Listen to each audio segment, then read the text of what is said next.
Hi guys, welcome back to my channel. If you're new here, don't forget to subscribe and hit that all bell notification. In that way you won't miss any time I publish a new video. Alright, so what are we going to be doing today? Watermelon sorbet. Okay, so let's make our delicious watermelon sorbet. So we're gonna cut up our watermelon and add it to our blender. I'm going to be using some Angostura bitters. I'm going to be using some honey. And I'm also going to be using the juice of 1 lemon in order to make my sorbet. Alright, so there I have my watermelon that I had cut up.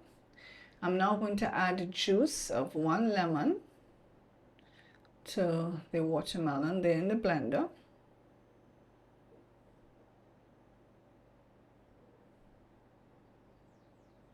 Just want to squeeze in that juice. Of course, make sure that you don't have any seeds in your lemon.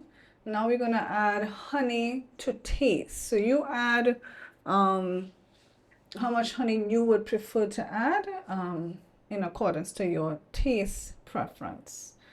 So now we want to blend this well because we want to really get that honey to incorporate nicely. All right, so now we're going to put a few dashes of the Angostura bitters. Of course, you can leave that out if you can't find it. Now, to make the sorbet, we're going to be using the ice cream maker.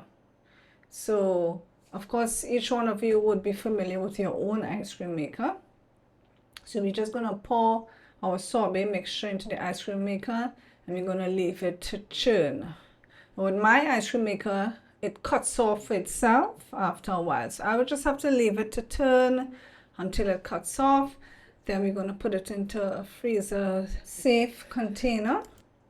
And you just put it in the freezer so that whenever you're ready to have some of your sorbet, you can just go into the freezer and take out some. So as you can see, making a watermelon sorbet is quite simple, guys.